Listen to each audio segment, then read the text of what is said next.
You hear a lot about junior college football. And it's a grind. What kept you motivated through that time in Florida?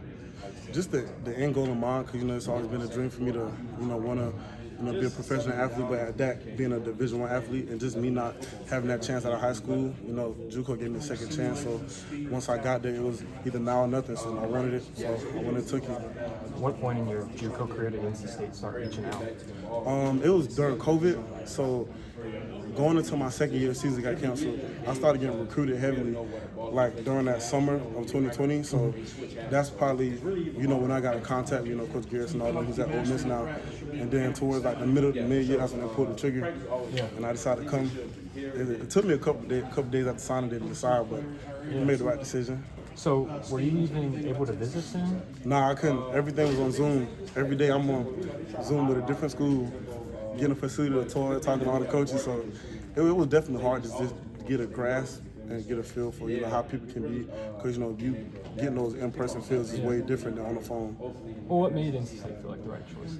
It was just the relationships I built, not only with Coach Garrison at the time, but it was with all the coaches. All the coaches in contact with me, Coach Beck, Coach Mercy. He was a former JUCO football player at my JUCO. So me and him having that connection, that bond, I just had instant trust. I had my gut feeling. And it felt right in the moment. So, awesome.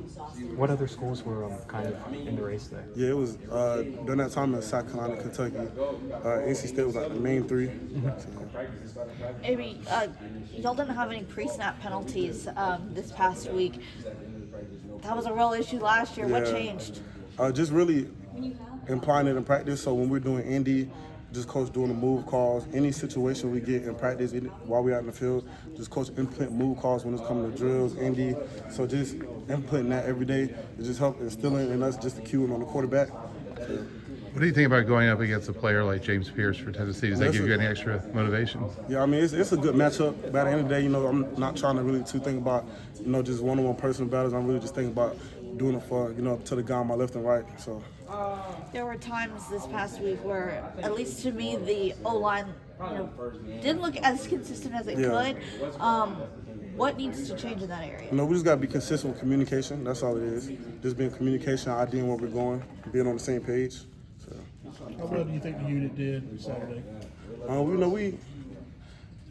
was inconsistent at times, but overall,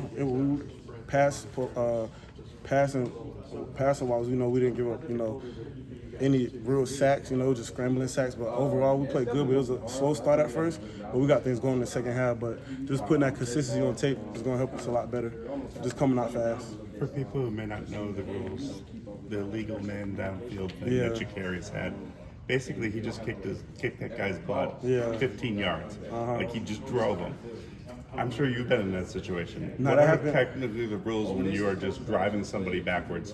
It's like when you just gotta hope they don't see it, cause you like feel yourself. You got to, but in that situation, there's nothing you can do about it. Cause I had one in Texas Tech when Leary had caught a touchdown. I was about 5 yards downfield and they called it back. So you just got a situation like that. You just gotta hope they don't see you. When you just dominate somebody, you were doing your job too good against Texas Tech. Yeah. Well, how do you do your job well while being cognizant of, I can't get this penalty because, in a case where you could lose a touchdown. Yeah, I mean, you really, just when it just comes to blocking and stuff, you just got to lean back on your training and just remember the fundamentals, just inside hands, always keep your feet moving, so stuff like that, just a little detail, so.